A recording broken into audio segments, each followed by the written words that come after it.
কি নামাজ তাড়াহুড়ো খালি উঠতেছে আর বসতেছে। এখন তো আবার এমন এমন পীর নামছে আপনাদের এলাকায় কেমন আমি জানি না, এমন এমন পীর নামছে কয় এই বেটা আমার দরবারে মুরিদ হবি তোর নামাজ লাগবে না, সিজদার মতো এক সিজদা দিবি জান্নাত পার হয়ে জাহান্নামে যাবি।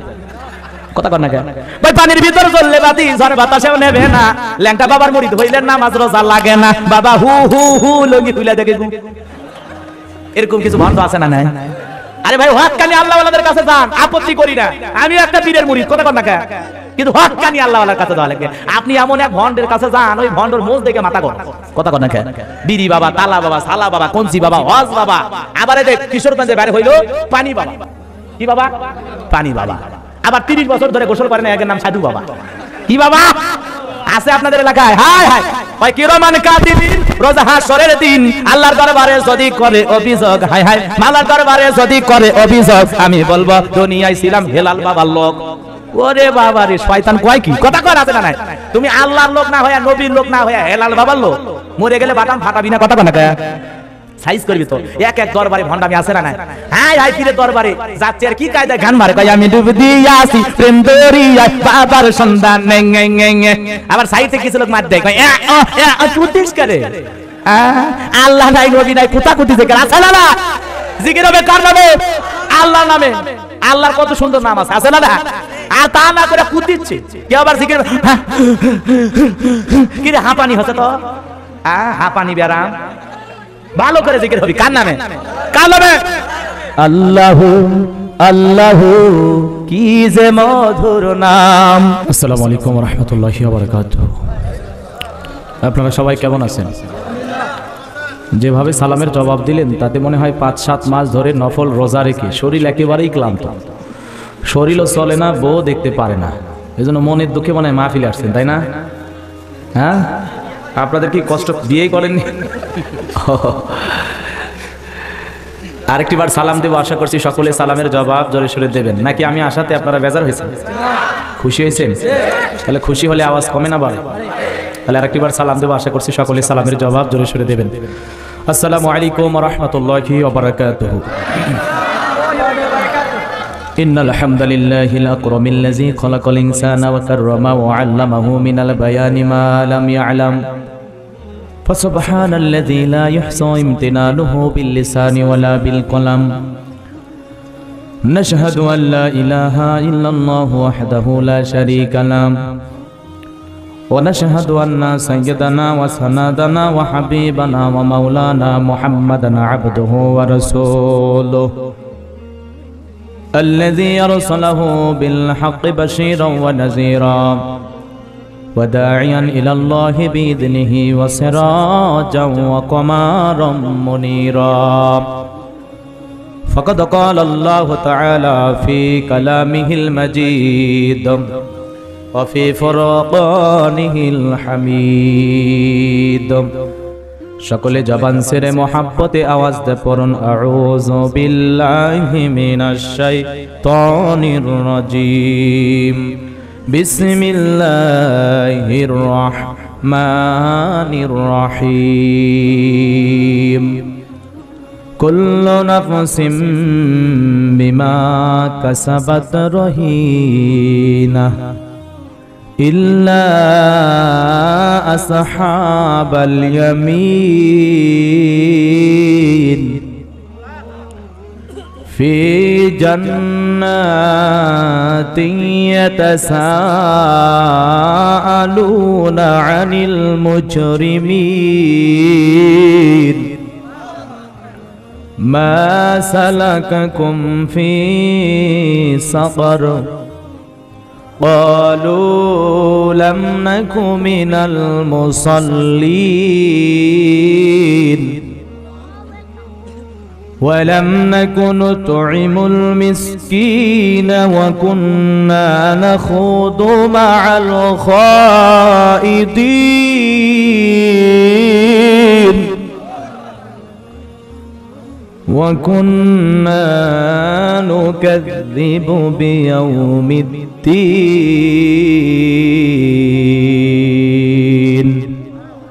صدقت يا رب العالمين।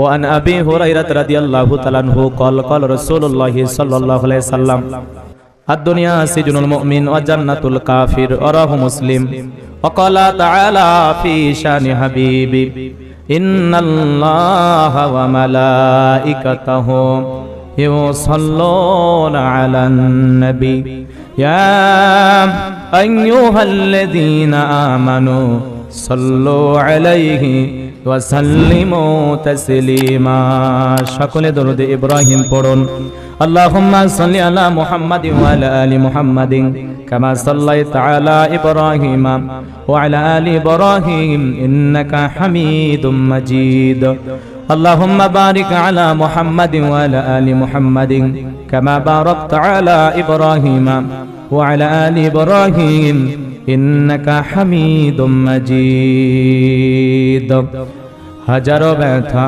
বেদনার পরে ফিরে আসনি তুমি আপন ঘরে দিনের আলো তুমি সরিয়ে দিতে চলে গেলে মদিনায় মক্কা ছেড়ে হে রাসূল তোমাকে ভুলি আমি কেমন করে হে রাসূল তোমাকে ভুলি আমি কেমন করে খেয়ে না খেয়ে দিন প্রসারের কাজে নিজেকে দিয়েছ বিলিয়ে তাই ফের কাফেরেরা চিনল না সে আলো দুষ্ট ছেলেদের পিছু দিল লেলিয়ে খেয়ে না খেয়ে দিন প্রসারের কাজে নিজেকে দিয়েছ বিলিয়ে তাই ফের কাফেরেরা চিনল না সে আলো দুষ্ট ছেলেদের পিছু দিল লেলিয়ে পাথরের আঘাতে ক্ষত বিক্ষত হয়ে সারা শরীর থেকে রক্ত ঝরে হে রাসূল তোমাকে ভুলি আমি কেমন করে হে রাসূল তোমাকে ভুলি আমি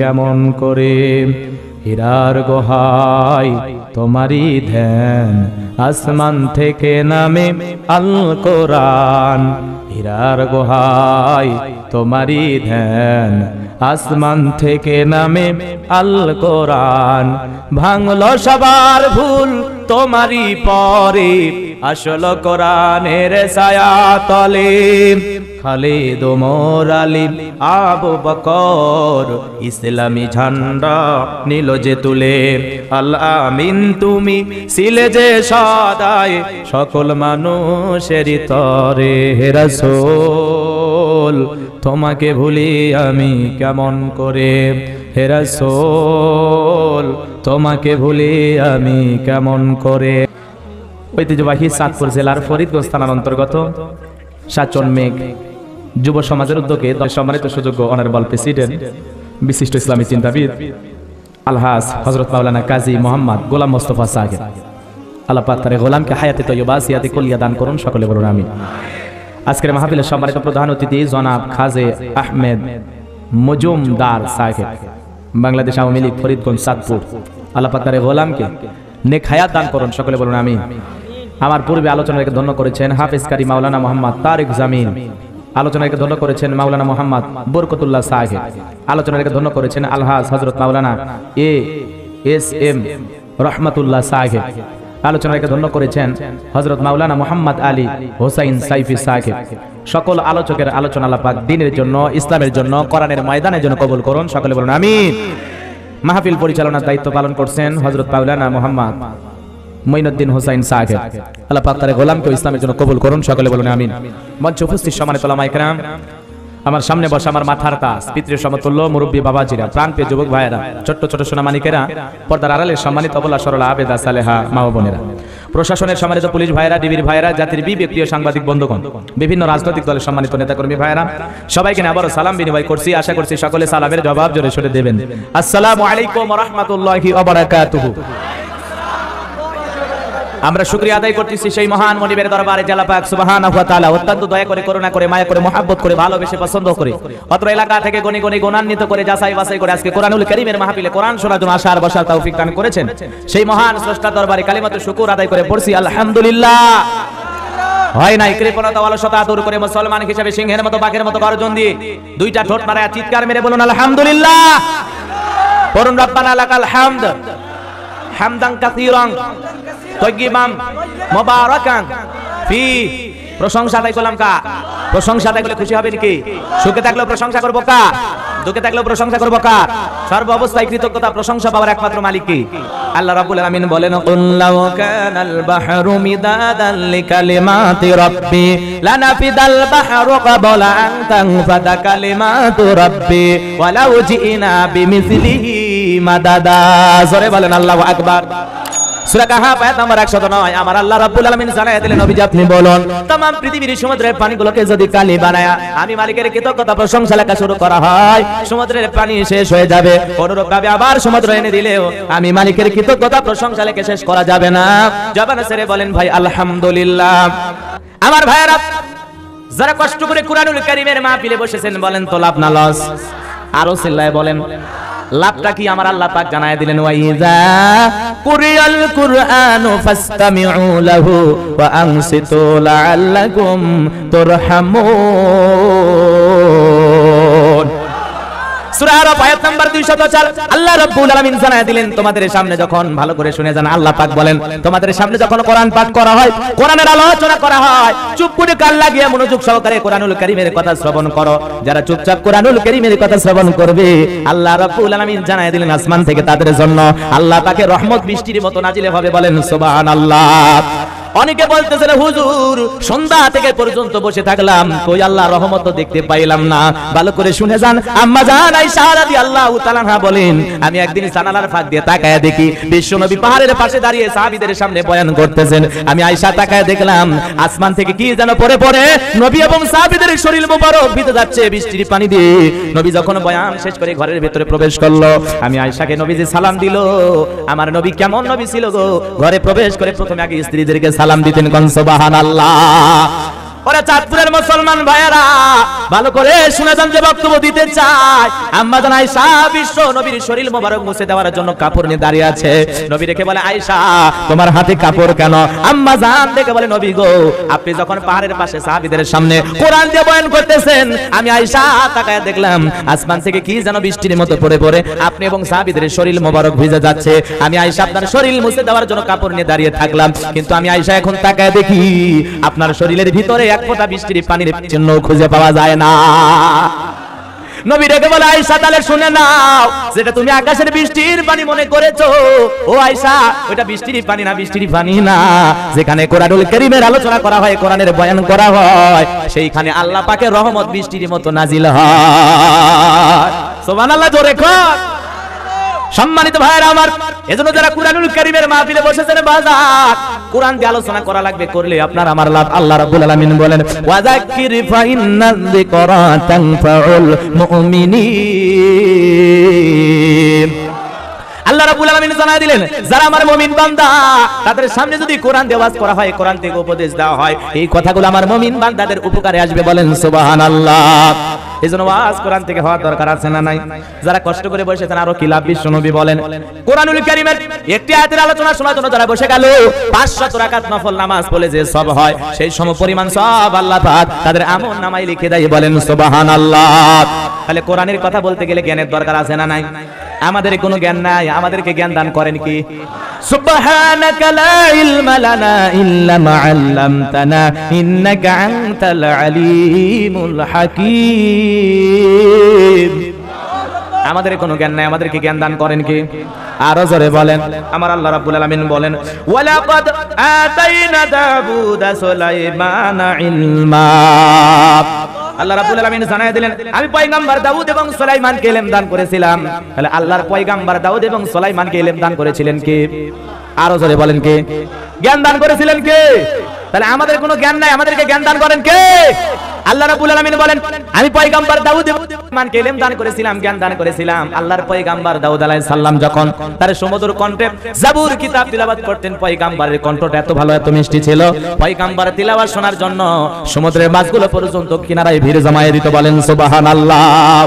আল্লাহর পয়গম্বর দাউদ আলাইহিস সালামকে আল্লাহ রাব্বুল আলামিন এমন একটা মর্যাদা দান করেছিলেন, পৃথিবীর যত শক্তিধর লোহাকে এই পয়গম্বর হাতের মধ্যে নেওয়া মাত্র আল্লাহ পাক ওই লোহাটাকে মমের মতো পানির মতো গলিয়ে দিতেন। পয়গাম্বার লোহা গলায়া দাও কুড়াল বটি বানায়া কামারের কাজ কইরা ওগুলো বাজারে বিক্রি কইরা যে টাকা হয় সেই টাকা দিয়ে পরিবারের জন্য খরচ করতেন। বাদশাহীর ভান্ডার থেকে পয়গাম্বার একটা টাকাও গ্রহণ করতো না। বলেন সুবহানাল্লাহ। এমন আদর্শ কি বর্তমানে কোনো মেম্বারের খুঁজে পাওয়া যাবে? কথা বলেন না কেন? যে মেম্বার হওয়ার আগে সাইকেল কেনার টাকা নাই, মোটর সাইকেল কেনার টাকা নাই, কোনো মতে যদি একটা ছোটখাটো নেতা হয় ওর গাড়ি বাড়ি টাকা পয়সা সম্পদের আর কোনো অভাব। কথা বলেন। আর তাদের পেছনে আমরা স্লোগান দেই বল্টু ভাইয়ের চরিত্র ফুলের মতো পবিত্র, নামাজ পড়া করতো, গাঞ্জা খাই 5 ওয়াক্ত, ঘুম ছুরিতে পাকাপোক্ত, শয়তানের 1 নাম্বার ভক্ত, হুজুরদের জন্য খুবই শক্ত, সুশা খাই গরিবের রক্ত। আমার ভাইরা যে কথা বলতে চাচ্ছিলাম গভীর মনোযোগ দিয়ে শুনে যান। আল্লাহর পয়গাম্বার দাউদ আলাইহিস সালাম কেমন আদর্শ পয়গাম্বার ছিলেন, অনেক কথা বলার সময় নাই। জীবনের শেষ প্রান্তে এসে আল্লাহ পাকের কাছে দোয়া করে বলেন, আল্লাহ আমি জানতে চাই আমার পরবর্তীতে আপনি কাকে ফিলিস্তিনের বাদশাহী দান করবেন, আমার পরে ফিলিস্তিনের বাদশাহী কে পাবে? পয়গাম্বারকে আল্লাহ পাক জানাই দিলেন, পয়গাম্বার দাউদ তোমার পরবর্তীতে আমি তাকে ফিলিস্তিনের বাদশাহী দান করব। আমার পক্ষ থেকে নিয়ামতে ভরা একটা সিন্ধুক যাবে, সিন্ধুকের ভিতরে 3টা জিনিস থাকবে, কোনটার নাম কি, কোনটা দিয়ে কি কাজ হয় যে বলে দিতে পারবে, বুঝতে পারবেন পয়গাম্বার আমি তাকেই তোমার পরবর্তীতে বাদশাহী দান করব। কোন সুবহানাল্লাহ। হযরত দাউদ আলাইহিস সালাম এই কথা শোনার পর দেশের হাজার হাজার মানুষগুলোকে একত্রিত করলেন, এক জায়গায় জড়ো করলেন, ডেকে বলেন, দেশের জনগণ শোনো, দিয়ামত আল্লাহর পক্ষ থেকে নিয়ামতে ভরা একটা সিন্ধুক আসবে, সিন্ধুকের ভিতরে 3টা জিনিস থাকবে, কোনটার নাম কি, কোনটা দেখে কাজ হয়, তোমরা কি কেউ বলে দিতে পারবা? হাজার হাজার জনগণ শুনে মাথা নত করে চলে যায়। পয়গাম্বারের প্রশ্নের উত্তর কেউ দিতে পারলো না। ভাই ওরে চাঁদপুরের মুসলমান ভালো করে শুনে যান, আল্লাহর পয়গাম্বার এইভাবে কয়েকদিন দাওয়াত দিতে লাগলেন। তার দাওয়াতের কথা কেউ শ্রবণ করে ঠিক উত্তর দিতে পারে না। পয়গাম্বার চিন্তা করলো, এতদিন সব জায়গায় দাওয়াত দিলাম, নিজের ঘরে দাওয়াত দেওয়ার দরকার আছে না নাই? আরো জোরে বলেন। এইবার পয়গাম্বার তার ছেলে মেয়েগুলোকে একত্রিত করলেন। হযরতে দাউদ আলাইহিস সালাম তার ছেলে মেয়ের সংখ্যা ছিল 40 জন। সুবহানাল্লাহ বলবেন না? মানে এরা 40 জনের কথা শুনে হাতে শুকিয়ে গেছে, বাবা কি কয়। আর আমাদের স্লোগান সন্তান 2টার বেশি হলে, 2টার বেশি নয়, একটা হলে ভালো হয়। আমার স্লোগান না হলে তোদের আরো ভালো। কথা কর না কেন? সন্তান 2টার বেশি নয়, একটা হলে ভালো হয়। এই স্লোগান মুসলমানের নাম। এটা तमाम পৃথিবীর ইহুদিরা, খ্রিস্টানেরা যারা জমিনে মুসলমান চায় না, ইসলাম চায় না, ওই সমস্ত ইসলাম বিরোধী অপশক্তি যারা, ওরা সুকৌশলে মুসলমানের মাথার মধ্যে ভাইরাসটা ঢুকিয়ে দিয়েছে, সন্তান 2টার বেশি নয়, একটা হলে ভালো হয়। কারণ আজকে পৃথিবীতে মানুষের সংখ্যা হলো 700 কোটি, এর মধ্যে মাত্র হলো 160 কোটি হলো মুসলমান। সংখ্যায় যদি আমরা 300 কোটি মুসলমান হতে পারতাম, পৃথিবীর কোন জালেম মুসলমান হত্যা করা তো দূরের কথা, মুসলমানের শরীরের একটা পশম বাঁকা করারও কোন জালেমের সাহস ছিল না। আজকে আমরা মুসলমান সংখ্যায় কম, এজন্য জালেমেরা হয়েছে আমাদের জম। কথা কয়, সংখ্যা বাড়ানো লাগবে। কথা কয় না? একটা 2টা সন্তানে কি হবে? আজকে কিছু কিছু মানুষ মাহফিলে গেলে বলে, হুজুর আমার একমাত্র ছেলে বুলেট। ওরে শয়তান, আর কই আর না হুজুর, একটাই যথেষ্ট। আছে না নাই? আমাদের পাশের জেলা ঠাকুরগাঁও ওয়াজ করতে গেলাম, এক মুরব্বি এসে বলে, হুজুর দোয়া করেন। বাবাজি দোয়া করব, ছেলে মেয়ে কয়, মেয়ে আমার 11টা, ছেলে আমার 6টা। আলহামদুলিল্লাহ কর। চুয়াডাঙ্গা জেলা, যশোর চুয়াডাঙ্গা, এগুলো নাম শুনছেন? ওইদিকে ওয়াজ করতে গেলাম, এক বেচারা এসে বলে, হুজুর দোয়া করেন। বলে বাবাজি দোয়া করব, ভালো। ছেলে মেয়ে কয়জন? কয় মেয়ে আমার 9টা, ছেলে আমার 5টা। তবে হুজুর দোয়া করেন আমার সব ছেলে মেয়ে কোরআনের হাফেজ। কেমন ভাগ্যবান, সব ছেলে মেয়ে হাফেজ। সুবহানাল্লাহ বলেন। আর আমরা একটা নিয়ে আসি, ওই ট্যাবলেট বল্টু ইয়াবা খাবি না ফেন্সিডিল খাবি, ভালো পথে চলবি না খারাপ পথে চলবি, তার গ্যারান্টি আছে। আর একটা সন্তানের নাম তুলছে কি, Chumki, Rumki, Jhumki, bullet, tablet, nut, screw, আছে না নাই? না কথা বলেন। গ্রাম অঞ্চলে এক চাচা শহরে গেছে ভাতিজার বাড়িতে, তো ভাতিজা চাচারে পাইয়া খুব খুশি। চাচা খাওয়া দাওয়া করে বলতেছে, বাবা তোমার নাকি ছেলেও আছে মেয়েও আছে, তো একটু ডাক দাও, একটু দেখে যাই ছেলে মেয়ে কেমন। তো ওই ভাতিজা ডাক দিছে, বাস ফায়ার। যেই ডাক দিছে চাচা মারছে দৌড়, পিছনে ভাতিজাও দৌড়। কই বাবা এই বয়সে আমারে ব্রাশ ফায়ার করে মারিস না। কই চাচা থামেন। কই না রে বাবা আমারে ব্রাশ ফায়ার করিস না। তো থামেন চাচা, পরিশেষে থামছে। তো বলে আপনি দৌড়ে, তো কয় না বাবা এই বয়সে আমারে তুই ব্রাশ ফায়ার করে মারিস না। বলে আপনি তো আমার ছেলে মেয়ে দেখতে চাইলেন। তো ছেলেটার নাম হলো ব্রাশ আর মেয়েটার নাম হলো ফায়ার। কি নাম, শয়তানও পায় এরকম নাম আমি শুনিনি। কথা কোন ঠিক না ভাই? এরকম ছেলে মেয়ের নাম আছে না? না। এক মহিলা আমারে ফোন দিয়ে বলতেছে, হুজুর আমার একটা ছেলে হইছে, একটা নাম দেন। তো আমি বললাম বিশ্বনবী 2টা নাম পছন্দ করছে, একটা হলো আব্দুল্লাহ আর একটা হলো আব্দুর রহমান। 2টার মধ্যে যে কোনো একটা নাম রাখেন। বলে হুজুর এগুলো তো নামের মধ্যে চাচা চাচা ভাব, মানে বয়স্ক মানুষের নাম। কথা বুঝছেন? কি অবস্থা চিন্তা করেন। আজকে সমাজের মধ্যে ডিজিটাল নাম পাবেন, নাম শুনলে মাথা গরম হবে। রকি, সকি, বাবু, সনি, ফনি। কথা কর না কে? আপনাদের এলাকায় অবশ্য নাই, সব তো ভালো ভালো নাম রাখছেন তাই না? কষ্ট হয় আপনাদের? আমার ভাইয়েরা গভীর মনোযোগ দিয়ে শুনে যান, আল্লাহর পয়গম্বর দাউদ আলাইহিস সালাম কন্যা সন্তানে কুজন, ছেলে সন্তান 19 জন। এইবার ডেকে বলে, শোনো, আল্লাহর পক্ষ থেকে একটা নিয়ামতে ভরা সিন্ধুক আসবে, সিন্ধুকের ভিতরে 3টা জিনিস থাকবে, কোনটার নাম কি, কোনটা দিয়ে কি কাজ হয়, তোমরা কি বলে দিতে পারবা? বড় ছেলে বলতে পারে না, মেজো ছেলে বলতে পারে না, সবার ছোট 19 বছরের টকবকে যুবক, নাম তার সুলাইমান, হাত তুলে বলে, লাব্বাইক আব্বাজান, আপনি যদি অনুমতি দেন ও আব্বাজান আমি বলে দিতে পারবো সিন্ধুকের ভিতরে 3টা জিনিস কি কি আছে, কোনটার নাম কি, কোনটা দিয়ে কি কাজ হয়, কোন সুবহানাল্লাহ। নবী দাউদ থেকে বলে, বাবা তুমি ছোট মানুষ, না বুঝে একটা কথা বলো, কথায় আছে মরিচ ছোট ঝাল বেশি, কথা কর, মরিচ ছোট ঝাল বেশি। ডেকে বলে, আব্বাজান একেবারে আমার ছোট মনে করবেন না, আমার বয়স যখন 14-15 হয়ে গেছে আব্বা, আমি সুলাইমান যখন জঙ্গলের পাশ দিয়ে হেঁটে যেতাম, ওই জঙ্গলের একটা প্রাণী আর একটা প্রাণীর সাথে, একটা পশু আর একটা পশুর সাথে কি কথা বলে, কোন ভাষায় কথা বলে, আমি সুলাইমান পশুদের ভাষাও বুঝতে পারি, কোন সুবহানাল্লাহ। ও আব্বাজান একেবারে ছোট মনে করবেন না, দূর আকাশে যখন পাখি উড়ে যায়, আমি সুলাইমান জমিনের উপরে দাঁড়ায় থাকি, একটা পাখি দূর আকাশে ডানা মেলে উঠতে উঠতে আর একটা পাখির সাথে কি কথা বলে, কোন ভাষায় কথা বলে, আমি জমিনের উপরে দাঁড়াইয়া পাখিদের ভাষাও বুঝতে পারি, কোন সুবহানাল্লাহ। আমি বলে দেব 3টা জিনিস কি কি, কোনটার নাম কি, আপনারা কি শুনবেন? কারা কারা দেখি দুহাত তুলে দেখান, লিল্লাহি তাকবীর। আমার ভাইরা, আমি আপনাদের সামনে পবিত্র কুরআনুল কারীমের ৭৪ নাম্বার সূরা, সূরা নাম্বার কত? কথা বলা লাগবে, সূরা নাম্বার ৭৪, 29 পারা থেকে ৭৪ নাম্বার সূরা তেলাওয়াত করেছি। এই সূরাটিতে মোট আয়াত আছে 56টি, রুকু আছে 2টি। বিশ্বনবীর মক্কার জিন্দেগিতে এই সূরাটি নাযিল হয়েছে। হুজুর আকরাম সাল্লাল্লাহু আলাইহি ওয়াসাল্লামের জীবনের 2টি পর্ব, একটা হলো মাক্কি আর একটা হলো মাদানী। কথা বলেন ঠিক না ঠিক? বাজান গো আমার, আল্লাহ পাক কি বলেছেন জবান ছেড়ে আমরা সবাই তেলাওয়াত করি, একটু মুহাব্বতে সবাই আওয়াজ দিয়ে বলেন, আউযু বিল্লাহি মিনাশ শাইতানির রাজিম, বিসমিল্লাহির রহমানির রহিম। বিতাড়িত মুদ্দাত, শয়তানের কাছ থেকে আল্লাহর কাছে আশ্রয় প্রার্থনা করছি। সূরাটির নাম মুদ্দাসির। কি নাম? ঠিক মানে মুদ্দাসির মানে বোঝেন পোশাক পরিহিত। আল্লাহ রাব্বুল আলামিন বলেন, কুল্লু নাফসিম বিমা কাসাবাত রহিনা।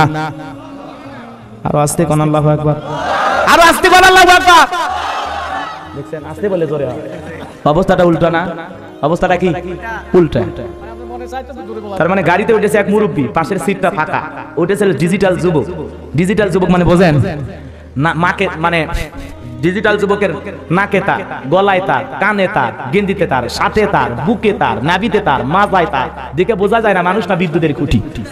এরকম যুবক আছে না নাই? এরকম তার মার পরা যুবক, তার মার সেরা যুবক।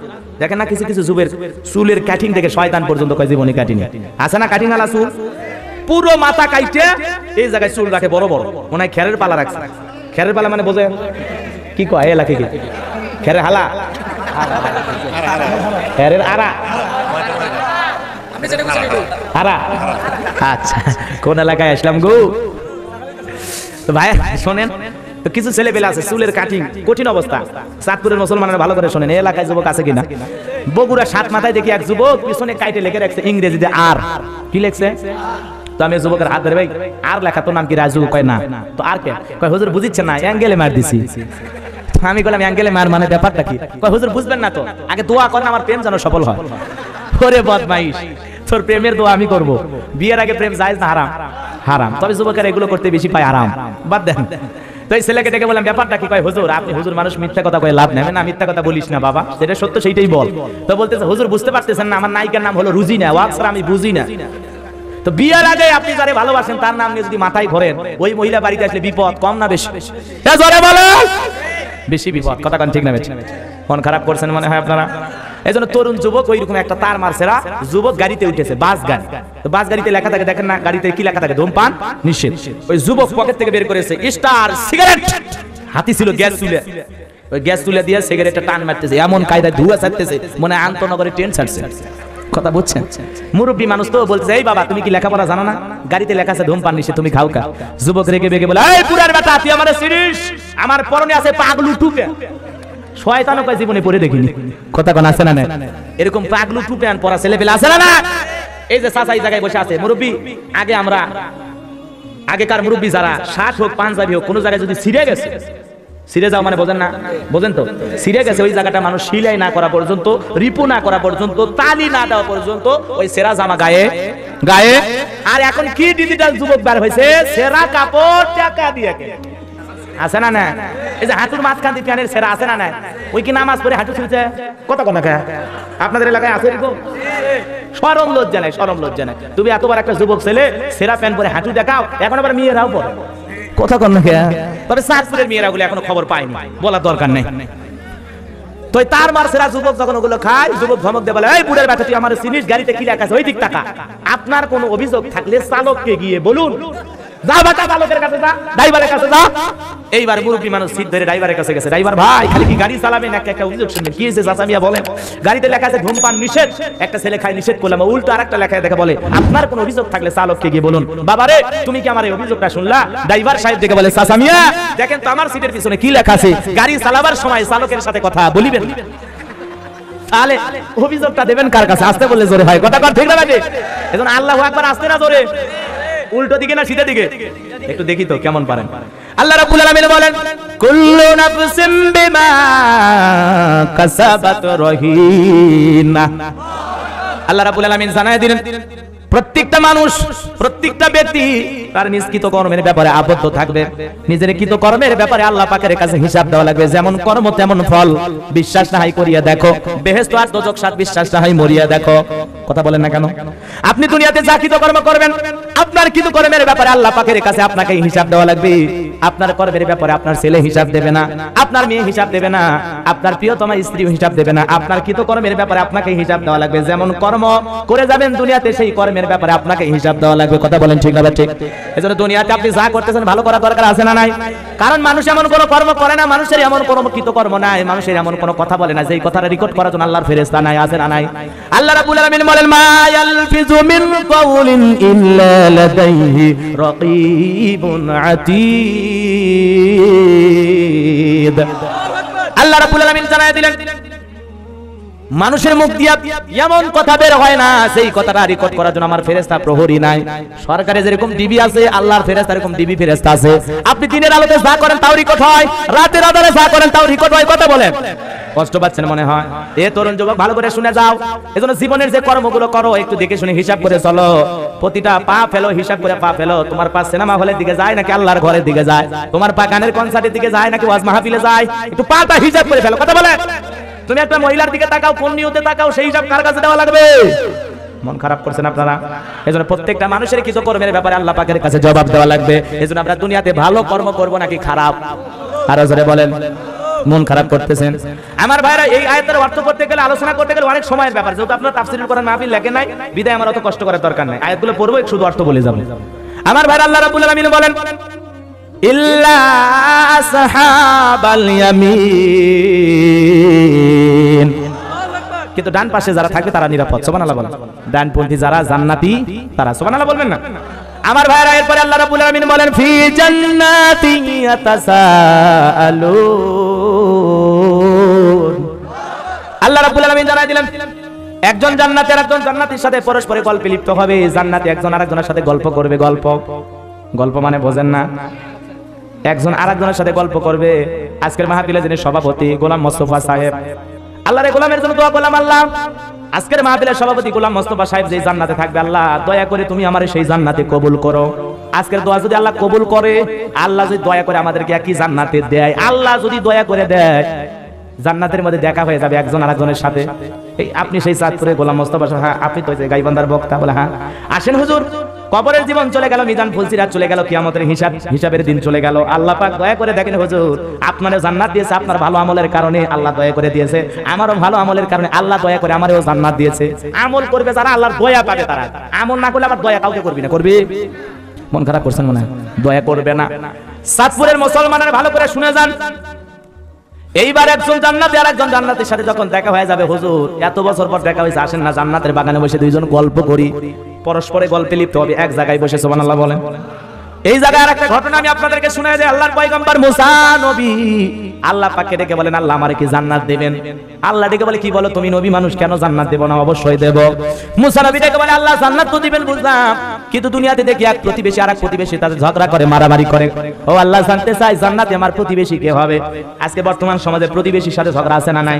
ভাইয়ে ভাইয়ে ফাইট, চাচা ভাতিজায় ফাইট, একজন আরেকজনের বাড়ির সামনে ব্যারিকেড দেয়, বেড়া দেয়, রাস্তা বন্ধ করে দেয়, পানি যাওয়ার রাস্তা বন্ধ করে, চলা রাস্তা বন্ধ করে, বন্ধ করলাম, বেটা কোন দিক দিয়ে যাবি দেখ, ঠেলা টানলা, কথা কথা কোন খারাপ করছেন আপনারা?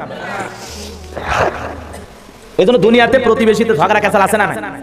আল্লাহর পয়গম্বর মুসা নবী সেটাই বলতেছেন, আল্লাহ দুনিয়াতে দেখি এক প্রতিবেশী আর এক প্রতিবেশীর সাথে মারামারি হয়, ঝগড়া হয়, বিবাদ হয়, কাটাকাটি হয়, আনানি হয়, তো আমি জানতে চাই জান্নাতে আমার পাশের ফ্ল্যাটে কে থাকবে, আমার প্রতিবেশীরা কি?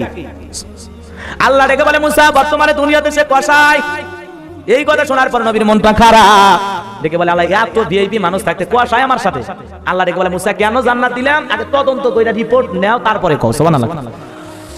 বাবা যে সমস্যা আমার ভাইরা ভালো করে শুনেন, কষ্ট পাচ্ছেন আপনারা? আল্লাহর পয়গম্বর মুসা নবী সেই বাজারে চলে গেলেন, যাওয়ার পর কসাইয়ের সাথে দেখা হয়ে গেল। কসাই গোশত বিক্রি করে বাড়ির পথে রওনা করেছে। মুসা নবী ডেকে বলে কসাই কেউ যদি তোমার সাথে মেহমান হয় তাহলে কি তোমার সমস্যা আছে? কসাই ডেকে বলে তোমার সৌভাগ্য, আপনি আমার মেহমান হইলে আলহামদুলিল্লাহ চলেন। এই কথা বলে মুসা নবী কসাইয়ের বাড়িতে চলে গেলেন। কসাই ভালো করে গোশতগুলো রান্না বান্না করলেন। গোশত রান্না করার পর বাটিতে করে সুন্দর করে নিয়ে যায়। তার একজন মা ছিল অন্ধ, কি অন্ধ মা, মার কাছে নিয়ে গেল। মার মুখে যখন খাবার তুলে খাওয়ায়, দুঃখিনী মা খাবার শেষে দুইটা হাত তুলে বলে আল্লাহ আমার যে ছেলে আমার খেদমত করে, আমার এত ভালোবাসে, ও আল্লাহ তোমার কাছে দোয়া করি বলি এই জামানার মুসা নবী যেই জান্নাতে থাকবে আমার ছেলেটাকেও তুমি সেই জান্নাতে মুসা নবীর পাশে কবুল করে নিও। এই দোয়া করার পর মুসা নবী কসাই যখন ফিরে আসলে ডেকে বলে কসাই মহিলা দোয়া করলো কে? বলে পথিক আপনি বুঝবেন না, আমার মা। বলে আপনি বলেন কই মুসা নবী কই? আর আমার মতো সাধারণ একটা কসাই, আমার মা প্রতিদিন খাবার খেয়ে খেয়ে দোয়া করে আল্লাহ যেন আমার মুসা নবীর সাথে জান্নাত দেয়। এইবার পয়গম্বর ডেকে বলে কসাই তুমি কি মুসা নবীকে দেখেছো? কসাই দেখে বলে তোমার অনেক মনের বড় একটা বাসনা আশা, মনের মধ্যে আমার আশা আমি যদি পয়গম্বর মুসা নবীকে চর্মচক্ষে একবার দেখতে পাইতাম আমার জীবনটা ধন্য হয়ে যেত। এই কথা বলা মাত্রই মুসা নবী ডেকে বলে কসাই তাকায় দেখো আমি জামানার পয়গম্বর মুসা নবী। কসাই হাওয়া করে কাঁদে আর বলে আপনি কি বলেন? আপনি এই জামানার নবী মুসা? বলে হ্যাঁ হ্যাঁ। আর তোমার মায়ের দোয়া যে আল্লাহ পাক কবুল করেছে, সে আল্লাহ পাক আসমান থেকে নিজে আমারে জানাইয়া দিয়েছে আমি যেই জান্নাতে থাকবো আল্লাহ পাক তোমাকে সেই জান্নাতে কবুল করে নিবে। তাহলে চিন্তা করেন মায়ের দুয়ার বরকতে একটা কসাই যদি জান্নাতে যায়, সেই মা বাবার খেদমত করা দরকার আছে না নাই? ওরে সাতপুরের তরুণ যুবকেরা খবরদার খবরদার, সেই মার বাবার বলে কোনোদিন দুঃখ কষ্ট দিও না। আমার আল্লাহ রাব্বুল আলামিন বলেন ওয়াকাদা রাব্বুকা আল্লা তা'বুদু ইল্লা ইয়্যাহু ওয়া বিল ওয়ালিদাইনি ইহসানা। আল্লাহ পাক দেখে বলে আমার ইবাদত করো, আমার ইবাদতের সাথে কাউরে শরীক করো না। আমার ইবাদতের পর তোমাদের দায়িত্ব মাতা পিতার খেদমত করা, তাদের সাথে উত্তম আচরণ করা, ভালো ব্যবহার করা।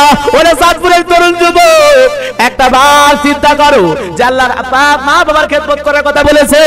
বিশ্ব নবী রহমতের নবী দয়ার নবী ডেকে বলেন হুমা জান্নাতুকা ওয়া নারুকা, তোমার মা বাবাই তোমার বেহেশত, তোমার মা বাবাই তোমার দোজখ। সেই মায়ের সাথে খারাপ ব্যবহার করা যাবে না তরুণ যুবক। তুমি কি জানো মা কত বড় নিয়ামত, বাবা কত বড় নিয়ামত?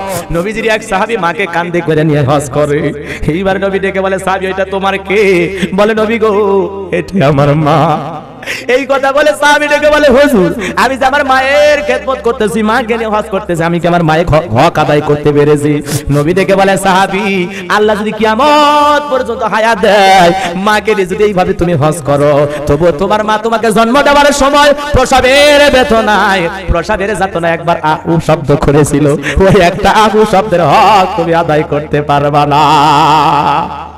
সেই মা বাবার খেদমত করার দরকার আছে না না? এ তরুণ যুবক ভালো করে শুনে যাও, মার সাথে বেয়াদবি করলে কি লাভ তুমি কি জানো? লাভ না লাভ? আরো জোরে বলেন। মায়ের দোয়ার বরকতে মুসা নবীর সাথে যদি জান্নাতে যায়, আর মায়ের সাথে বেয়াদবি করলে তার ভাগ্যে কি হয় একটা কি ঘটনা শোনায় দেব দেব দেব পাকিস্তানে গালিবান বস্তি এলাকার ঘটনা। এ তরুণ যুবক ভালো করে শুনে যাও। ওই ছেলেটা মার বাবা ছোটবেলায়, মার বাবা মানে স্বামী আর স্ত্রী বস্তি এলাকাতে বসবাস করত। স্বামী স্ত্রীর ভালোবাসার মাধ্যমে তাদের কোল আলোকিত করে একটা সন্তান জন্মগ্রহণ করলো। ওই সন্তানটা জমিনে আসার পর মাত্র 3 বছর বয়সে বাবা মারা গেল। এইবার মহিলা চিন্তা করে কিভাবে আমার দিনকাল যাবে, আমি যদি আরেকটা স্বামী গ্রহণ করি, সেও যদি মারা যায়, আমি একটা মহিলা কয়টা স্বামীর কাছে যাব, এরকম কথা চিন্তা করে মা দুঃখিনী এইবার এই কথা চিন্তা করে বলে আমি ছেলেটার মুখের দিকে তাকায় জীবন শেষ করব। আমার স্বামীর প্রয়োজন নাই, কারণ যার সাথে বিয়ে হবে সে আমার ছেলেটাকে ভালো না বাসে। মা সন্তানকে কত চিন্তা করে, কথা কর, মার একটা আলাদা চিন্তা আছে না? এই কথা চিন্তা করে মা দুঃখিনী অন্য স্বামী গ্রহণ করলো না। মানুষের দ্বারে দ্বারে কাজ করে যে টাকা মানে যে টাকার খাবার পায় ওইটা দিয়ে ছেলেকে আস্তে আস্তে বড় করে। ওই ছেলেটার যখন যুবক হয়ে গেছে, ওই ছেলেটার নিত্যদিনের কাজ হলো পাকিস্তানের আখের খেতে যায় আখের গাছগুলো কাটে। আখ মানে বোঝেন তো, কুশারের ক্ষেত, আখের গাছগুলো কাইটা ছাল পরিষ্কার করে পাকিস্তানের বাজারে বিক্রি করতো। ছেলেটা যখন ছোট্টবেলা থেকে যুবক হয়ে গেছে, মা দুঃখিনী চিন্তা করলো এইবার ছেলেটার একটা বউ আনা দরকার। এই কথা চিন্তা করে মা বিবাহের ব্যবস্থা করলো। কিছুদিন সংসার ভালোই চলতে লাগলো। এখন ওই যে বেটার বউ আসছে, বাবা এতদিন মা ছেলের সম্পর্ক ভালোই ছিল, যখনই মাঝখান দিয়ে বেটার বউ, ডিজিটাল বেটার বউ, বোঝেন না, এলাকায় নাই তো। দেখেন দেখেন একটা নারী কত ভয়ঙ্কর হতে পারে। মুসা নবীর সাথে দোয়া করার কারণে মায়ের দোয়ায় মুসা নবীর সাথে জান্নাত, আর মার সাথে বেয়াদবি করলে কি হয়? চাঁদপুরের তরুণ যুবক, ফরিদগঞ্জের যুবকেরা শোনো শোনো ভালো করে শোনো, মার সাথে চোখ রাখাও, বেয়াদবি করলে কি হয় একটু শুনে নাও। আমার ভাইরা গভীর মনোযোগ দিয়ে শুনে জানে, এইবার মার ছেলের বউ মাঝে মাঝে ঝগড়া লাগে। কি লাগে? দুই মহিলা এক জায়গায় এলে কি হয়? ঝগড়া হয়। ঝগড়া হয় না? এইবার ঝগড়া লাগার কারণে ছেলেটা মাঝে মাঝে বউরে গালি দেয়, মারেও বকা দেয়। আস্তে আস্তে ছেলেটার ভিতরে পরিবর্তন হয়ে গেল। এখন ঝগড়া লাগলে মারে গালি দেয়, বউরে কিচ্ছু বলে না, বউ পাগল হয়ে গেল। বউয়ের চামড়া দেখছে সাদা, হয়ে গেছে ডিজিটাল গাধা। এরকম ছেলে পেলে আছে। বউরে ডেকে বলে তুমি আমার শীতের দিনের খাতা, তুমি আমার ওদের ছাতা, ওরে সুন্দরী মনটা কেন ভারী, জানতে কি বাড়ি? তখন ওই পাগল বউয়ের এতটাই পাগল, তখন বউ বলতেছে তোমার মা আমারে বকা ঝকা দিয়েছে, বোঝেন না মনে হয়, তোমার মা আমারে গালি দিয়েছে। এই কথাটা শোনার পর বউরে শাসন না কইরা মারে বলে ওই বুড়ি তুই আমার বউরে গালি দিয়েছিস। আছে না এরকম ছেলে? কষ্ট হয় আপনাদের? আমার ভাইরা ভালো করে শুনে যান, এইবার ছেলেটার ভিতরে পরিবর্তন দেখা দিল। এ তরুণ যুবক যদি বউ তোমাকে প্রথম মায়ের বিরুদ্ধে, বাবার বিরুদ্ধে অভিযোগ দেয়, কি বলবা জানো? বউ যদি তোমারে বলে তোমার মা আমার বকা ঝকা বলেছে, তখন বলে এই খবরদার, আমার মার বাবার বিরুদ্ধে কোনো কথা বলবি না, কোনো অভিযোগ দিবি না। যদি দেশ 1 2 3, তার মানে বোঝেনি মনে হয়, হেলে বোঝে।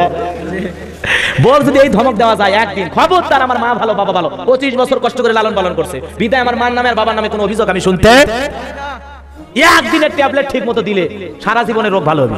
কথা কন, এতদিন আপনার মা বাবা ভালো হলো, আর বিয়ের পরে কি হলো? 3 মাস 6 মাস এক জায়গায় খাওয়া যায় না, হাড়ি আলাদা, দরজা আলাদা, ঘর আলাদা, বের হওয়ার দরজা পর্যন্ত আলাদা, আছে না? মারে আর দেখতে পারে না, এখন বইয়ের আঁচলে তলে করে তোর না মানে টুনটুনি টুনটুনি, আছে না? নাই টোনা টুনি। হ্যাঁ, মাত মাও ভালো লাগে না, বাবা মারে দেখালে বুড়ে বুড়ি, আর শ্বশুরক ডাক দেয় আব্বু আব্বু আব্বু, আছে না? নাই বাপ্পা। হ্যাঁ, মানে ডিজিটাল বাপ্পা আছে। শ্বশুরক দেখালে আব্বা, শ্বশুর কয় সামা একটা বেশি কলকলার হরফ সব মুখস্থ, কথা কন না। আর শাশুড়ি তো শ্বশুরের বাড়ি যাওয়ার আগে 3 কিলোমিটার আগে থেকে হুন্ডার ব্রেক ধরে ডাকতে আম্মা আম্মা, কথা কন না। শাশুড়ি কয় জামা একটা পাইছি রে, কথায় কথায় সব গুণ মুখস্থ করছে। শ্বশুর শাশুড়ি আব্বা মা হওয়া, আর মা বাবা হয় বুড়া বুড়ি, তোর কপালত মরে গেলে লাগতি আর গুলি, কথা কন বলে কন। কষ্ট পাচ্ছেন আপনারা? যুবক ভালো করে শুনে যাও, মা বাবারে কষ্ট দেওয়া যাবে না। এই পাকিস্তানের যুবকের বউটা রাগ করে চলে গেল। এইবার সে বউয়ের বাড়িতে যাও, বউ আনতে, বউ আনতে চায় না, রাগ করে গেছে, বউ আনবে না। আনার জন্য যখন গেছে, বউকে নিয়ে আসতে চাইলে বউ ডেকে বলে শোনো, তোমার মা মহিলা ভালো না, যদি পারো আমার চোখের সামনে একটু তোমার মাকে একটু শাসন করা লাগবে, একটু মারধর করা লাগবে, তুমি তো কিছুই বলো না, এজন্য তোমার মা বেড়ে গেছে, বিদে একটু শাসন করা লাগবে, পারবা? তাহলে আমি তোমার সাথে যাবো। স্বামী ডেকে বলে ঠিক আছে চলো, আমি আমার মাকে একটু মারধর করবো। এই কথা বলে স্বামী আর স্ত্রীর বাড়িতে আসলো। মার দরজা একটা লাথি মারলো, মার চুলের মুঠি দইরা বাড়ির বাইরে নিয়ে আসে, মার পেটে লাথি মারে, মার বুকে লাথি মারে, হাতের কাছে একটা লাঠি পায়া মার কপালে মারছে একটা বাড়ি। দুকিরি বার কপাল বেঁধে রক্ত বের হয়। মা এবার ডেকে বলে বাবা তুই কি ভুলে গেছিস, আমি মা তোরে 10 দিন এই পেটের ভিতরে রেখেছিলাম বাবা, আজকে পেটে লাথি মারলি, একটা বার চিন্তা করলি না আমি মা তোরে 10 দিন এই পেটে রেখেছিলাম। ওরে বাবা সেই বুকে লাথি মারলি তুই কি ভুলে গেছিস বাবা, আমি মা 1 নয় 2 নয় তোরে 2 2.5 বছর বুকের দুধ পান করাইছিলাম বাবা, আজকে কপাল ফেটে রক্ত বের করে দিলি, একটা বার চিন্তা করলি না আমি মার তোরে জন্ম দেওয়ার সময় এক বালতির মতো রক্ত ঢেলে ফেলে দিয়েছিলাম। আজকে বইয়ের কথায় মারলি, একটা বার জানতে চাইলি না আমি মা সত্যি কোনো অপরাধ করেছিলাম কিনা। এই কথা বলে মা দুঃখিনী শুধু কান্দে, ছেলেটা কোনো কথা বলে না। এখন ঝগড়া লাগলে কোনো কথা নাই, মারে মারে মারে মারে। এইবার ছেলেটার বউ আবার রাগ করে চলে গেল। ছেলেটা বাড়িতে এসে বলে মা বল না আমার বউ কোথায়? বলে বাবা বিশ্বাস কর তোর বউর আমি আজকে একটা কথাও বলি নাই, তার মনে যা চাইছে অশ্লীল ভাষা বাড়ি গাল বন্ধ করে চলে গেছে, আমি কিছু জানি না বাবা। এইবার ছেলেটা বউকে আনাজ রোজা করে চলে গেছে। বউ ডেকে বলে শোনো ওই বাড়িতে হয় তোমার মা থাকবে না হয় আমি থাকবো। বলে কেন? বলে শোনো তোমার মা মহিলা ভালো না। জোরে কর না বুঝবে, তোমার মা মহিলা ভালো না, কি করতে চাস? বলে শোনো তুমি যদি হয় তোমার মারে চাও তাহলে মারে নিয়ে থাকো, আর যদি আমারে চাও আমি যা বলবো তাই করা লাগবে। বলে তুই কি করতে চাস? মহিলা ডেকে বলে শোনো তোমার মাকে জনমের মতো বিদায় করে দেওয়া লাগবে। জোরে কর নাউজুবিল্লাহ। বলে কিভাবে কি করবো? কয় সব বুদ্ধি আমি দেবো, আমি যেহেতু মহিলা, মহিলাকে কেমনি কি করা যায় বিষয়টা আমার জানা আছে। এইবার ওই দরজার মহিলা শাশুড়িকে মারার একটা ষড়যন্ত্র বের করলো। আমার ভাইরা এইবার ছেলেটা সেই ষড়যন্ত্রের ফাঁদে পা দিয়া বাজার থেকে 2টা কমলা কিনলো। কমলা কেনার পর মার দরজায় গিয়ে ডাক দেয় মা দরজা খুলে দাও, ও মা দরজা খুলে দাও। দক্ষিণী মা ভিতরে থেকে ডেকে বলে বাবা আমি তোর জন্য দরজা খুলতে পারবো না, তোর জন্য দরজা খুইলা আমি আর মা আঘাত সহ্য করতে পারবো না। তোর মায়ের আঘাতের চিহ্ন দিয়া বাবা এখনো রক্ত পরে পুষ পরে আমি মা ব্যথায় ঘুমাইতে পারি না, আল্লাহর রাস্তে তুই আমারে মাফ করে দে বাবা। এই কথা বলে মা কান্দে। ছেলেটা বলে মা আমি আজকে তোকে মারবো না, একটা বার শুধু দরজা খুলে দে মা, বিশ্বাস কর আমি তোকে মারবো না। এইবার যখন ছেলেটার মা বারবার সন্তান অনুরোধ করার পর দরজা খুলে দিয়েছে, দুঃখিনী মা 2টা পা জড়িয়ে ধরে ছেলেটা কান্দে আর বলে মা ভুল করেছি, অপরাধ করেছি মা, না বুঝা ভিতরে শরীরে আঘাত করেছি মা, তুই আমারে মাফ করে দে। এই কথা বলে ছেলেটা আউ করে কান্দে। মা দুঃখিনী, কোন সন্তান যদি পা ধইরা কান্দে কোন মা কি মাপ না কইরা থাকতে পারে? মা এইবার ছেলেটাকে দেখে বলে বাবা আর কাঁদতে হবে না, আয় আয় তুই আমার কাছে আয়। এই কথা বলে মা সন্তানকে যখন মাফ করে দিল, ওই ছেলেটা কমলা ছিলা 1-2টা টুকরা 1-2টা ফালটা মা দুঃখিনীর হাতে মুখে তুলে দেয়। মা এবারে ডেকে বলে বাবা আমার কাছে ক্ষমা চাস, আবার আমার খাওয়ার ব্যাপারটা কি বুঝলাম না, এত আদর কেন করতেছিস বাবা? ছেলেটা দেখে বলে মা আমার মনে তো চাই প্রতিদিন তোমারে ভালো বন্ধ কমলা কিছু কিনে খাওয়াই। ও মা তুমি কি জানো আমি আখের খেতে কাজ করি মা, বেশি হাট বাজারে নিয়ে যাইতে পারি না। কেউ যদি আমার সাথে যায় আখের খেতে একটু আখের ছালগুলো পরিষ্কার করে দেয় আর আমি গাছগুলো কেটে দেই, এই যে একটা উপকার যদি কেউ করে মা, তাহলে বেশি হাট বাজারে নিয়ে যাইতাম, বেশি বিক্রি করতে পারতাম, তোমার জন্য ভালো মন্দ ফল ফুটের ব্যবস্থা করতে পারতাম। এই কথা শোনার পর মা ডেকে বলে বাবা আমি আর বোঝার বাকি নাই, যা যা তুমি ঘুমাও বাবা, তুমি আরামের ঘুম ঘুমাও, আগামী কাল থেকে ভোরবেলা আমি মা তোর সাথে আখের খেতে যাইয়া আখের ছালগুলো পরিষ্কার করে আমি তোকে কাজে সহযোগিতা করব। এই কথা বলার পর সকালবেলা মা ছেলে 2জন মিলে আখের খেতে চলে গেল। এইবার ছেলেটা আখের গাছ কেটে দেয়, মা নিচের দিকে ভাই ছাল পরিষ্কার করে। এইবার সুযোগ বুঝা ছেলেটা কোদাল তুলেছে। স্ত্রীর ষড়যন্ত্র হলো শোনো মার কাছে কমলা খাওয়াইয়া মাপ চাইবা, মা মাপ করে দিলে আখের খেতে নিয়ে যাওয়ার প্রস্তাব দিবা, যদি যায় ওই ভোরবেলা কোনো মানুষ থাকবে না, আখের গাছ কাটবে, তুমি আখের গাছগুলো কাইটে দিবা, তোমার মা নিচের দিকে ভাই ছাল পরিষ্কার করবে। তখন ঝোপ বুঝা এমন জোরে একটা কোদাল দিয়ে মার কাল্লা একটা আঘাত করবা, এক কবে যেন কাল্লাটা পড়ে যায় আর ওই আখের খেতে গর্ত ঘুরে মারে পুঁতে রাখবে। নাউজুবিল্লাহ। কেউ টের পাবে না, পুলিশও ধরবে না, কোনো সমস্যা হবে না। কেউ যদি বলে তোমার শাশুড়ি কোথায়, বলবো ঝগড়া হয় মাঝে মাঝে, কই যে চলে গেছে আমি জানি না। এটা হলো স্ত্রী শিখানো ষড়যন্ত্র। মন খারাপ করছেন আপনারা? আমার ভাইয়েরা ভালো করে শুনে যান। এইবার ছেলেটা পুরোপুরি প্রস্তুতি নিয়া কোদাল তুলেছে, মারে মারবে। কষ্ট পাচ্ছেন আপনারা? মাকে মারা যাবে, কষ্ট দেওয়া যাবে। পিতামাতার মুখের দিকে তাকাইলে আমল নামায় নফল হজের সব দান করেন কি? পিতামাতা খুশি থাকলে আরো সেরে মালিক খুশি না বেজার। যেন নবীজি বলেন হুমা জান্নাতুকা ওয়া নারুকা, তোমার মা বাবাই তোমার বেশ, তোমার মা বাবাই তোমার দোজখ। সেই মা বাবাকে মারবো নাকি মা বাবার খেদমত করবো? এ তরুণ যুবক, খাইয়া না খায়া কত বাবা রিকশা ভ্যান চালায়া কষ্ট করে তোমারে বড় করছে। মা ভালো পোশাক নাই নাই, ভালো বাবা ভালো পোশাক নাই নাই, আমাদেরকে ভালো পোশাক পরাইছে, খাওয়াইছে, সেই মা বাবার কষ্ট দেবো নাকি পিতা মাতার খেদমত করবো? কারা কারা মাতা পিতার খেদমত করবে? তো হাত তুলে দেখান তো দেখি। আল্লাহ পাক আমাদের সবাইকে পিতা মাতার খেদমতের জন্য কবুল করেন। জোরে কোন আমিন। আর চিল্লায় বলেন আমিন, আর জোরে বলেন আমিন। কষ্ট পাচ্ছেন আপনারা? সেই মা বাবার নামে কিছু দুনিয়াতে করার দরকার আছে না? বিরক্ত হয়েছেন মনে হয়? কয়শো টাকার কোরআন শরীফ চাইছিলাম, দেবেন? আছেন 2-4 জন আছেন, দেবেন? ওই ছেলেটা কোদাল তুলেছে, মাকে মারবে, ঘটনা শুনবেন না? বিরক্ত হয়েছেন? পরের আয়াতগুলো তো যাই নাই, সেগুলো শেষ করবো না? 9টা আয়াত তিলাওয়াত করছি। কয়টা? কেবল আমরা মানে 3 নাম্বার আয়াতে আছি। কয় নাম্বার? এখনো বাকি আছে কয়টা? 6টা। আমার ভাইজানেরা তাহলে ঘটনা মনে আছে? এইবার মাকে মারার জন্য পুরোপুরি প্রস্তুতি গ্রহণ করেছে। আমার ভাইয়েরা কষ্ট পাচ্ছেন আপনারা? এই জায়গায় ছেলেটা দাঁড়িয়ে আছে মাকে মারার জন্য, ওইদিকে সুলাইমান বলবে 3টা জিনিস ভুলে গেছেন। এই 2টা ঘটনা আমি বলবো শেষে, আর একটু আলোচনা সামনের দিকে নিয়ে যায় নাকি বলেন? কষ্ট পাচ্ছেন আপনারা? আমার ভাইরা তাহলে মনে আছে? ফি জান্নাতি ইয়াতাসাআলুন, একজন জান্নাতি আর একজন জান্নাতীর সাথে পরস্পরে গল্প করবে, গল্প করতে করতে জান্নাতীদের